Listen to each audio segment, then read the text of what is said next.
Dinosaurs, the most sophisticated, best-engineered, highly adapted survival machines ever created by nature. These guys were very successful. 165 million years of evolution gives these prehistoric giants weaponry, defenses, and advanced senses able to put modern animals to shame. Now, with cutting-edge imaging technology, we can go deep into a dinosaur's body and reveal how adaptation makes them stronger, smarter, tougher. To me, it's the ultimate mystery. What allowed them to be so successful for so long?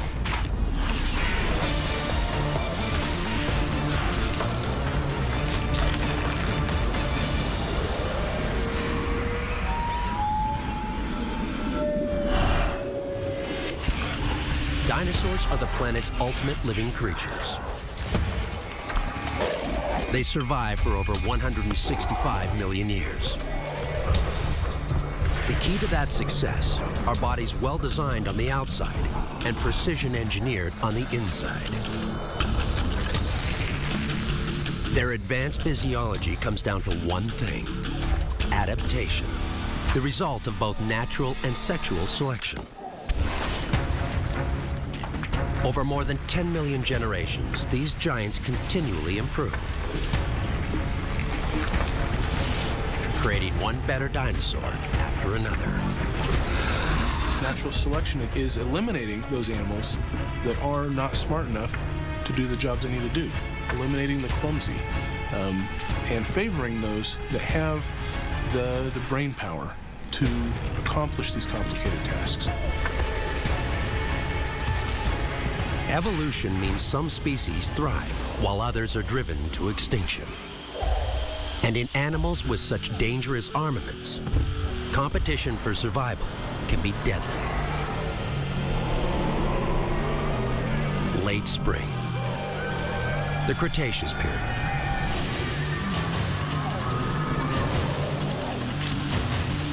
Adolescence is a critical time. Dinosaurs are preparing to mate. Some will succeed, others will fail. In Darwinian calculus, you can be the finest hunter in the land, and if you can't attract and hold on to a desirable mate with desirable genes, you're a loser. A loser whose genes are about to reach the end of the line. Mating is serious business with significant repercussions. A male looking at females, and a female looking at a male. What they're doing, without actually thinking it consciously, is evaluating the potential genes over there. Are your genes good ones? Well, your genes mixed with my genes make a really healthy, very competitive youngsters.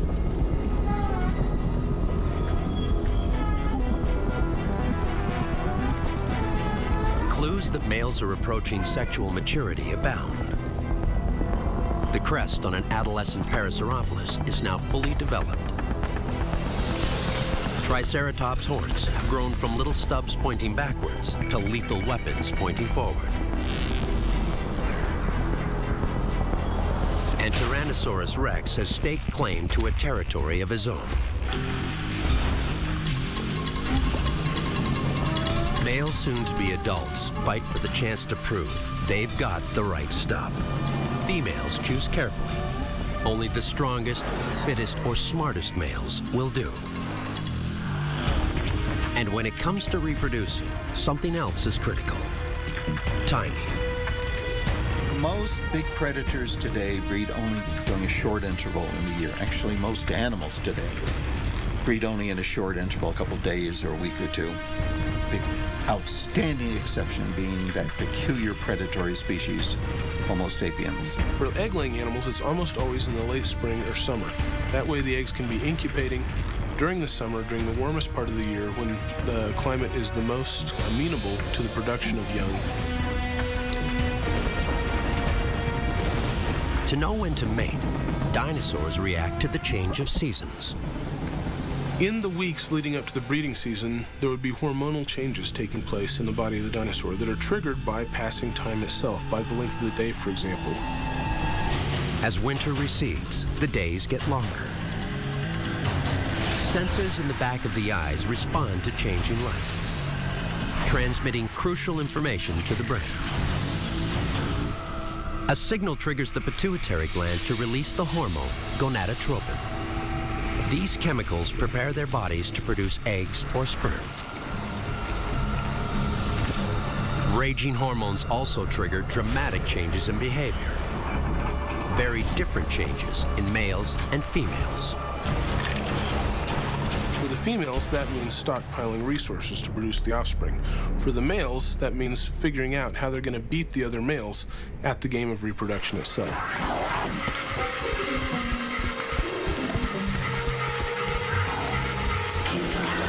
They're more alert, they're more visual, they're being more aggressive, there are more fights.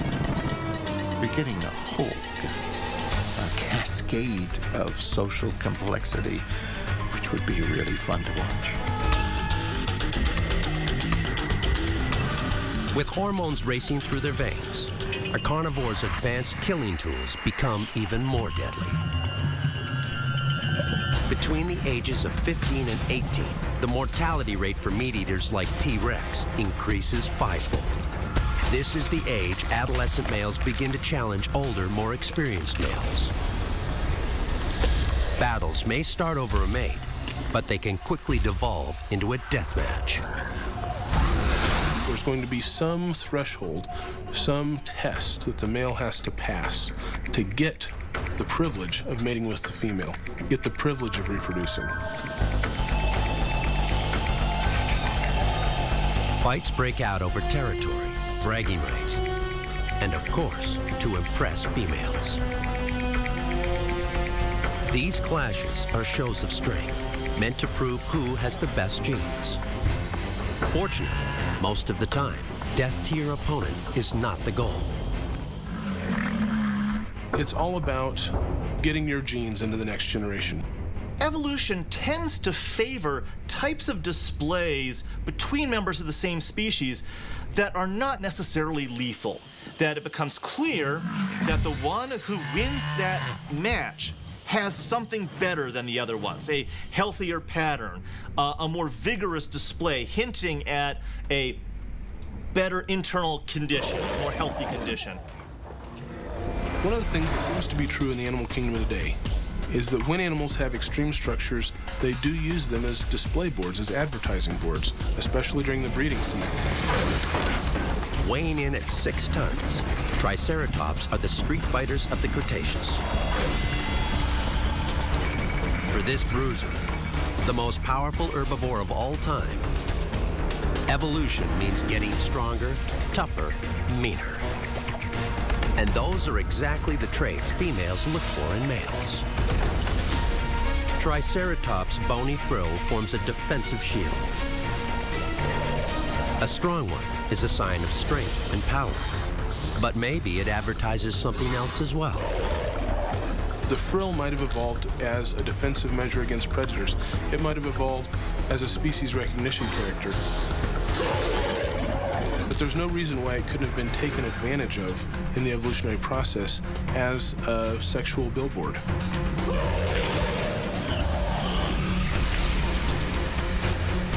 Could a Triceratops frill, like a peacock's feathers, be a display of virility? One clue is that it changes color. The bone that forms this shield is riddled with a meshwork of arteries and veins. In times of stress or excitement, hormones are released into the bloodstream. Arteries in the neck widen, and blood rushes to the frill, turning it blood red. It's a ritualized drama with one single goal. You're going to have to demonstrate to the females that they're the biggest and healthiest and perhaps smartest of the males, that they have earned the right to reproduce by proving themselves worthy. Earning the right to reproduce means earning the right to impact the future of your species. I suspect this whole dance had pretty much been choreographed through their lives, where they came in and then locked horns and started pushing.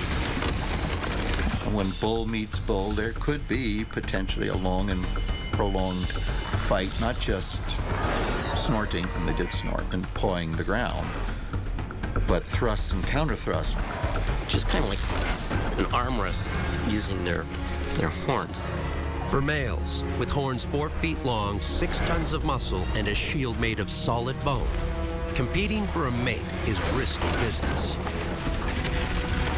But for a female, creating the next generation takes hard work and facing life or death choices.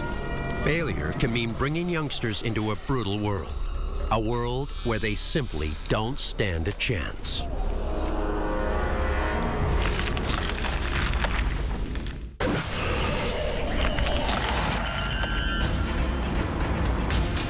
During the Cretaceous, dinosaurs evolved into the most physiologically advanced creatures in Earth's history. A sauroposeidon can reach 60 feet tall, towering over its surroundings. Quetzalcoatlus is a flying reptile as large as a giraffe. And Tyrannosaurus rex is the most powerful carnivore to ever stalk the planet. All these traits are the result of evolution. Adaptation over millions of generations. But evolution is harsh and ruthless, especially for males. One by one, natural selection and sexual selection leave the weak and the timid behind. Most of the males are probably not going to be reproducing. So if you're a male, the problem is making it into that small percentage that are actually going to be sending their genes to the next generation. Evolution doesn't like losers. It only works when the best genes are passed on to the next generation. It's the law of the jungle, and the spoils go to the victor. The Darwinian calculus is this. There's a large group of females there that you could control as one male. Then you're going to risk fighting another male. The payoff is so big. If you win 20, 30, 40 cows, that's big. The payoff may be huge for the lucky male, but fatal accidents can and do happen. Trying to rule the pack can end badly, very badly, for a young buck. Females have their own concerns. They must prepare to bring a new generation into the world, a new generation that needs to be a little bit better than the last. Fossil records show that dinosaurs needed to prepare for mating early in life. One of the things we're finding in common for all dinosaurs is that they started reproducing when they were still growing. And this tells us that life was cheap in the age of dinosaurs. These dinosaurs may be young, but they've got plenty of work to do. They must ensure that they are in good health, well fed, and have plenty of nourishment for their unfertilized eggs. As these big dinosaurs are growing up, there comes a point where they have to start putting some of the resources not just into growth anymore, but into reproduction. Whether a carnivore or an herbivore, calories are key. To be a successful mother, females need plenty of nutrients. That means high-calorie young leaves and shoots. Or if you're a carnivore, more red meat. Without it, no eggs. Females have to be stockpiling resources, big time. Lots of protein, lots of fats, lots of calcium. All those materials have to be stored in the body so that they're available instantly to start producing the eggs as soon as the animal's mated. Hormones in females stimulate the liver to send yolk to the ovaries. When her eggs are fertilized, the yolk will provide enough nutrition to keep a growing dinosaur embryo alive for as long as 3 months. A dinosaur mother-to-be also needs calcium for eggshells. The dinosaur eggshell is composed of calcium carbonate. Just like bird eggshells today, like some crocodilian eggs, have this hard calcium carbonate eggshell. And that eggshell protects the developing embryo. A single female sauroposeidon produces 300 to 500 eggs each season. That takes a lot of calcium, a mineral in short supply in the plants of the Cretaceous. So just how does this Leviathan, a creature requiring almost 400,000 calories a day just to survive, managed to maintain its girth and get enough nutrients to reproduce. Chowing down in springtime is crucial. That's when protein in plants is more available and easier to digest. Calcium is not very abundant in a lot of plants, and so you have to eat a lot. You have to focus on high-quality foods, high-quality plants, the buds, the shoots, the young leaves, to try to get those minerals, those nutrients, to build the babies. With Sauroposeidon's voracious appetite, tiny amounts of calcium add up. Bit by bit, it's all stored in her bones, specifically medullary bone. Medullary bone is very special bone that's laid down only by an ovulating female, and it's laid down to gather together calcium for calcium carbonate eggshells that they are making during ovulation. Medullary is a layer of bone which lines the interior of leg bones. It has no structural purpose. Instead, it's a mobile store for calcium and other minerals required to make eggshells. Once stored in medullary bone, calcium and minerals can easily be broken down and sent to where it's needed. So you're looking at the unfolding, the unpacking of something that starts out as a single cell into an animal that's almost the size of a whale, and it has to come off without a hitch. In Sauroposeidon, evolution has favored something else as well: the production of a tremendous number of eggs every year. And every one of those eggs takes resources. After mating, a female Sauroposeidon is now starting to grow the eggs inside of her. And eggs are expensive. They're protein and fat and calcium. Calcium for the bones of the embryo eventually, calcium for the shell of the egg. A single Sauroposeidon lays hundreds of eggs each season, but many are eaten before they hatch, and most hatchlings are devoured by hungry carnivores. Tyrannosaurus rex, on the other hand, has evolved into something entirely different. These powerful meat eaters are intelligent and well-armed. They are killers and scavengers.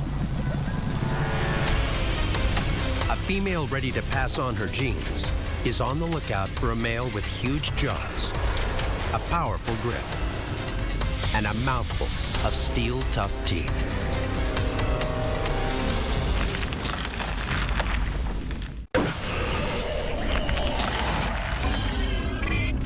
Sauroposeidon is an herbivore. The evolutionary strategy for this giant is to lay hundreds of eggs in the hope that maybe just one or two survive to adulthood. To build eggs and embryos, they must consume thousands of calories of vegetation.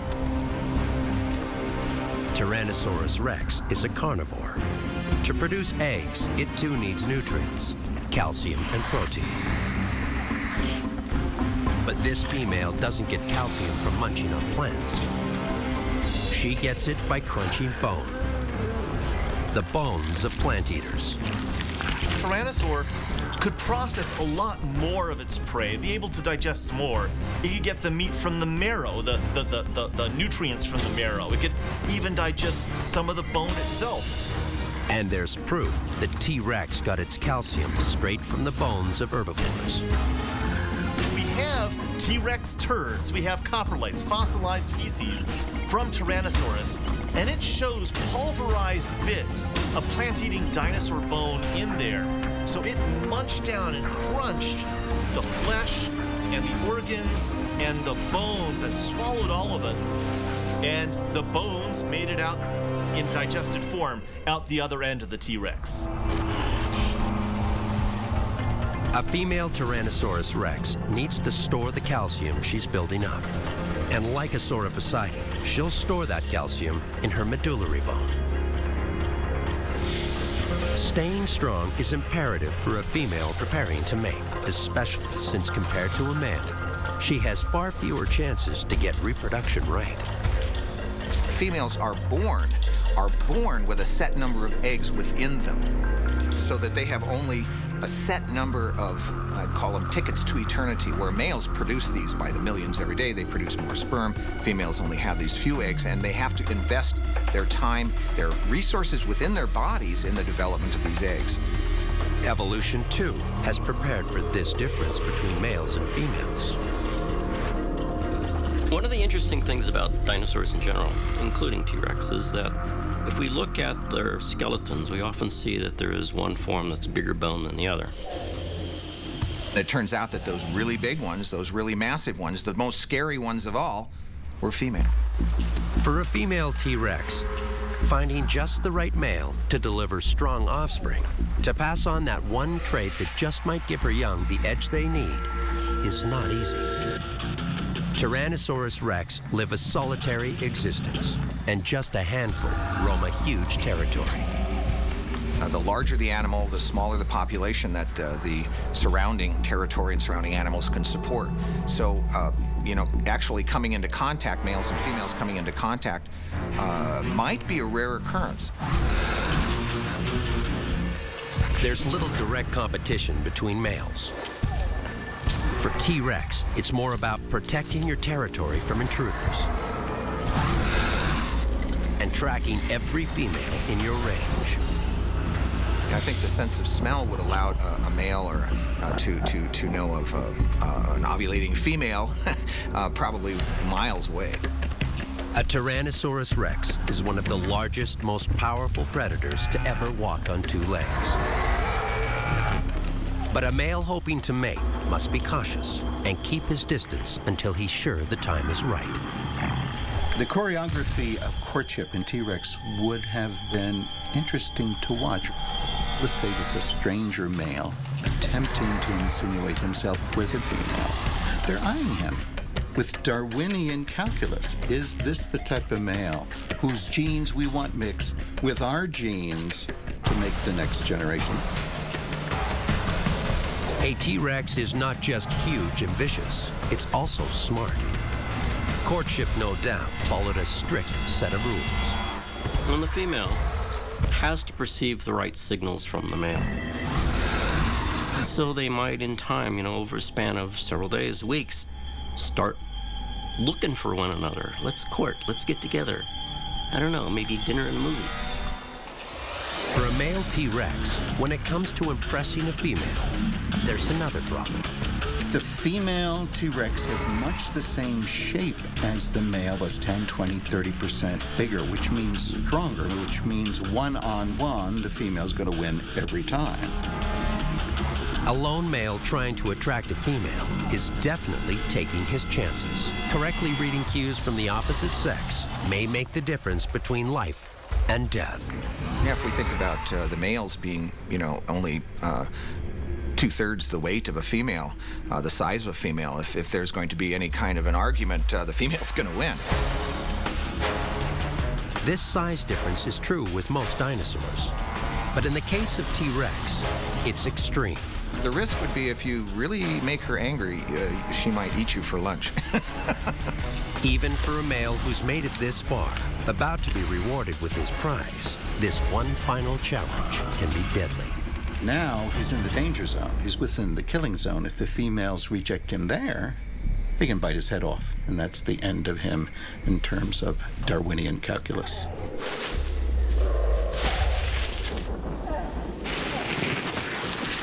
But in the end, despite the many risks and hazards, the strongest, most well-adapted Tyrannosaurus rex passes on his genes to a new generation.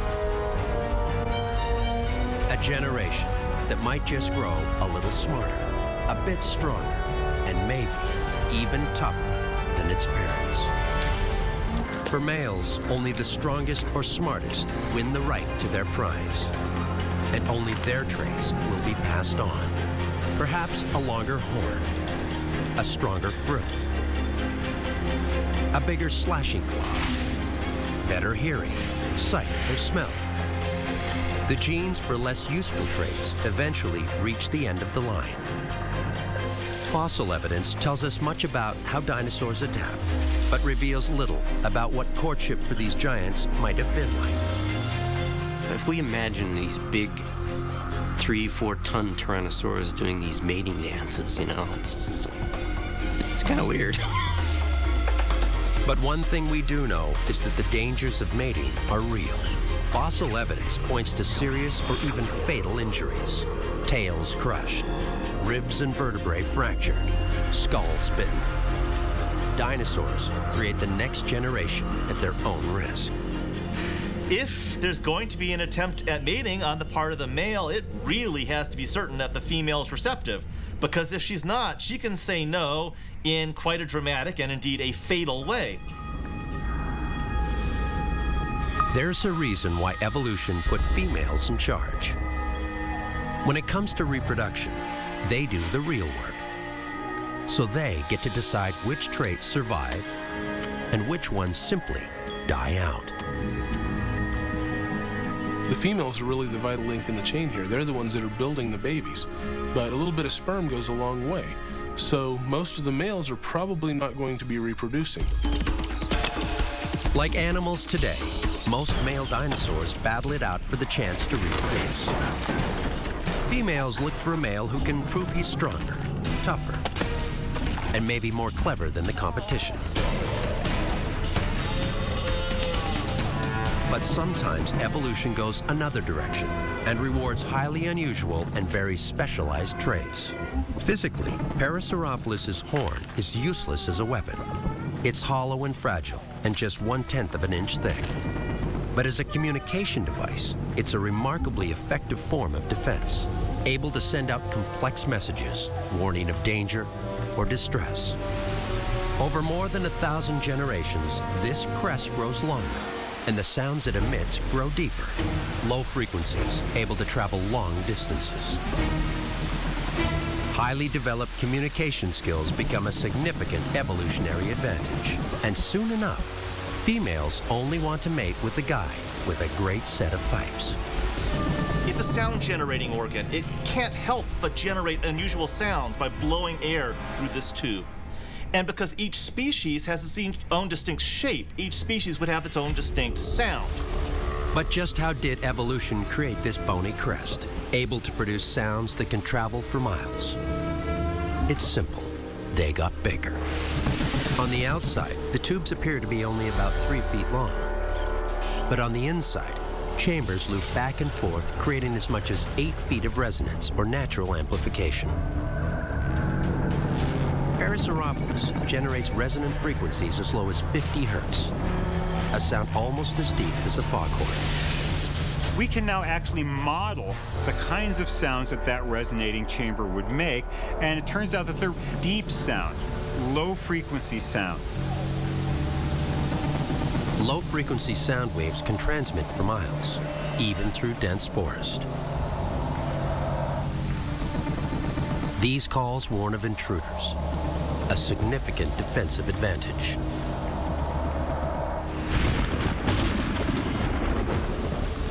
But just how did evolution create a bony crest able to produce sounds that can travel for miles? The answer is simple. For a Parasaurolophus, the traits that make survival in a savage world possible soon enough become the very same traits that attract a mate. For a healthy male, a communication device doubles as the perfect tool for wooing the opposite sex.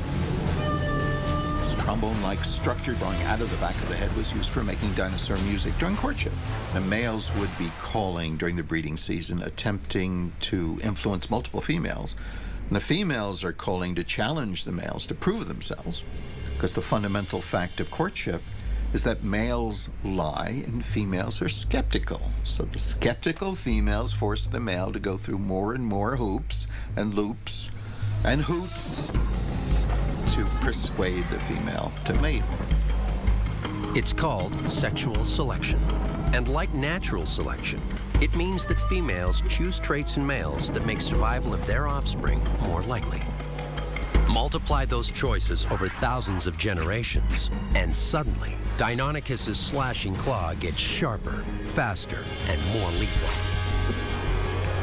Triceratops' horn gets longer, and its shield grows tougher. And Parasaurolophus' crest becomes more advanced, and their communication skills better and better.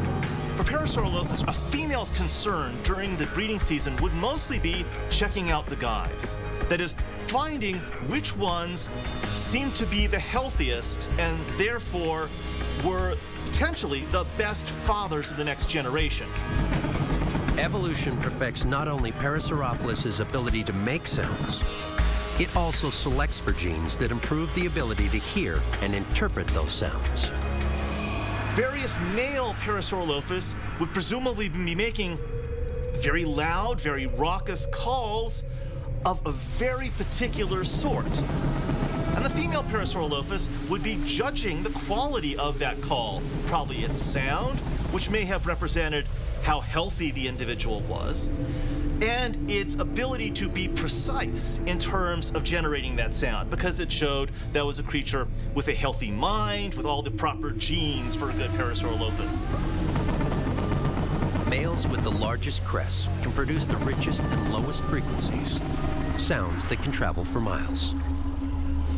Those same low-frequency calls become highly attractive to females.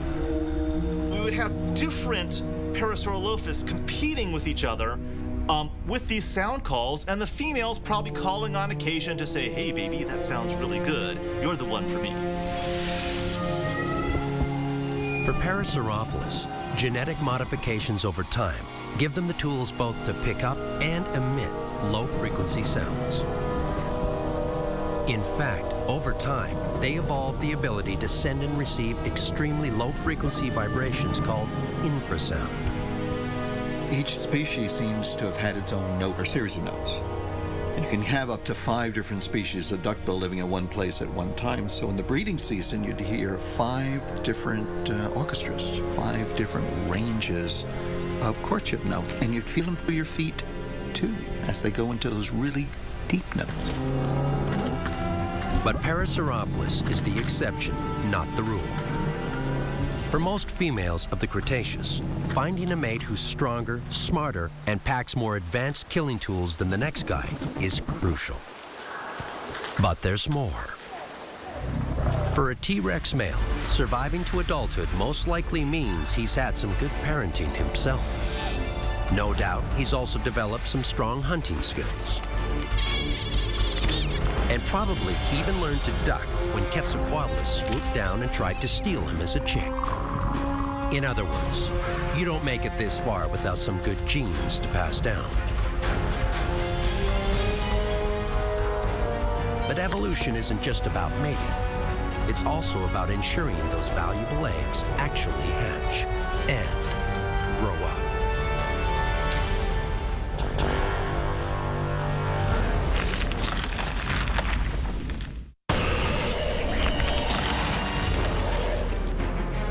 The prehistoric world of the Cretaceous.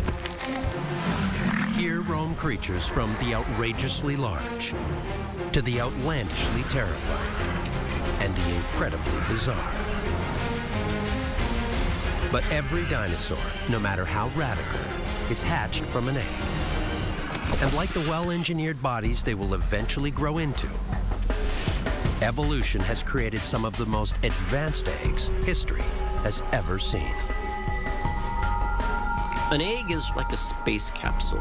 Everything that the embryo is going to need is pretty much in there.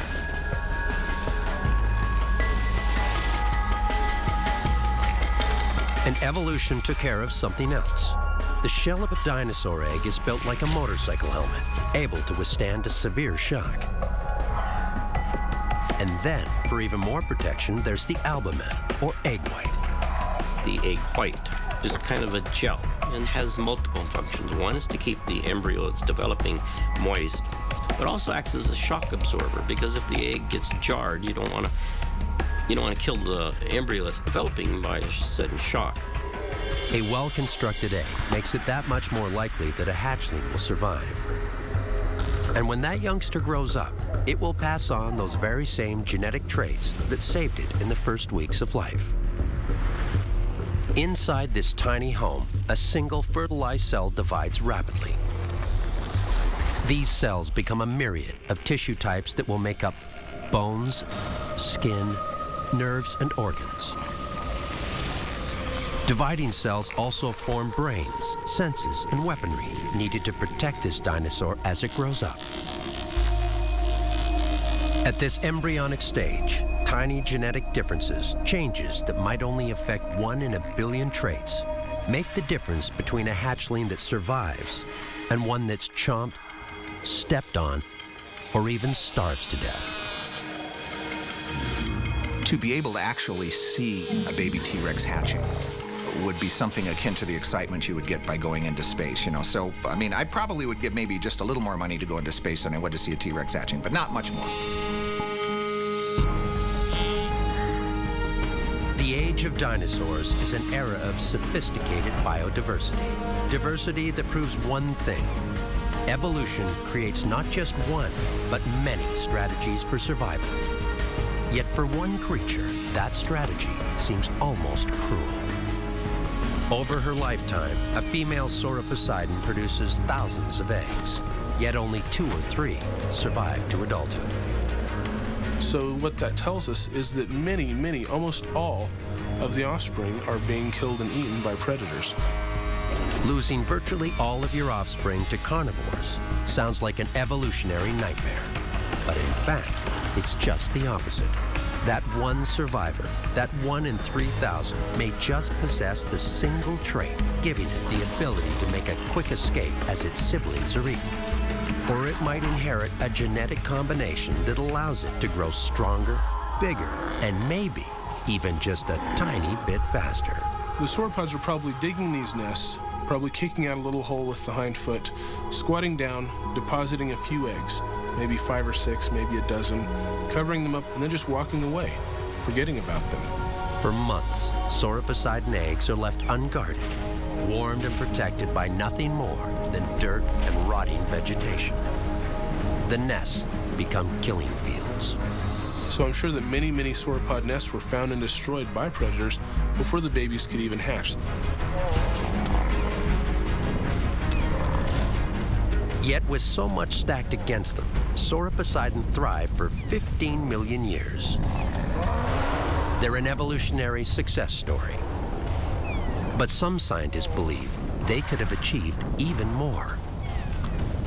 If I was going to engineer a super sauropod, I'd give it a bigger brain, because it would be a negligible investment. We're talking about a few more pounds on an animal that already weighs 40 or 50 tons. But if it was smarter, then it could practice more extensive parental care. The babies themselves could be smarter. It could put fewer resources into reproduction and more resources into growing larger. Growing larger when you already weigh 50 tons sounds impossible, but it isn't. If I wanted to grow a 200-ton sauropod, that's where I'd start, with about 7 more pounds of brain. No land animal ever grew to 200 tons, but evolution did keep dinosaurs going for 165 million years. They adapt to a world of tremendous geologic change and soaring global temperatures, a world where little stays the same. But then comes catastrophe from the sky. A meteorite strikes the Earth.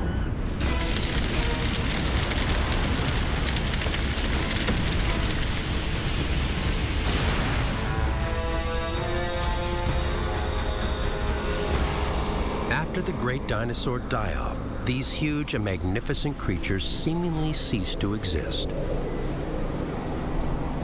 But things are not always as they appear. Maybe dinosaurs are still here. Maybe they're still all around us. It turns out clues are everywhere. A Sauroposeidon could raise its massive head over 60 feet into the air. But this was only possible because their neck bones were so light, almost 85% hollow. The neck vertebrae of Sauroposeidon are 4.5 feet long, but they were almost all air. A T-Rex grew to 7 tons in weight, as big as a killer whale. Yet like Sauroposeidon, its bones were honeycombed with empty spaces. And there's another clue. The lungs of Deinonychus, T-Rex and Sauropusite are designed like those of a living thing we see all around us every day.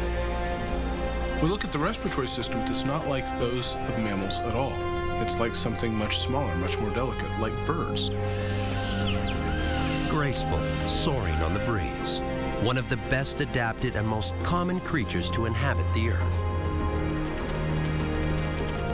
Birds are almost certainly descended from the mighty dinosaur. Everybody knows that birds have hollow bones, and a lot of people think that's an adaptation for flight. What not a lot of people realize is that birds inherited their hollow, air-filled bones from their dinosaurian ancestors.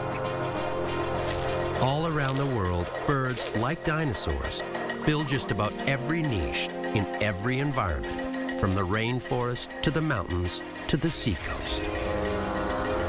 An ostrich at 9 feet tall and over 300 pounds is the largest modern bird. That may pale in comparison to a Tyrannosaurus rex or the giant Sauropusite. But the biodesigns, which give birds their ability to get up in the air, to maneuver in flight, and to reproduce, are clearly found in dinosaurs. Genetic traits that once allowed dinosaurs to grow to mammoth proportions or survive in a world of brutal killers. Features honed by 165 million years of evolution simply never went away. Tools that once served dinosaurs so well have adapted to serve new functions in modern birds. Dinosaurs used hollow bones to grow very large. Birds used them to save weight. Dinosaurs used air sacs to move air along their massive necks. Birds use air sacs to stay aloft for long periods. It turns out that in many ways, the only difference between dinosaurs and birds is scale.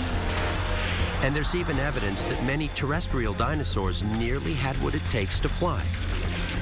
In fact, the arms and hands of Deinonychus work remarkably like a bird's wings. For Deinonychus, this high-speed motion creates a grasping claw able to dig deep into flesh.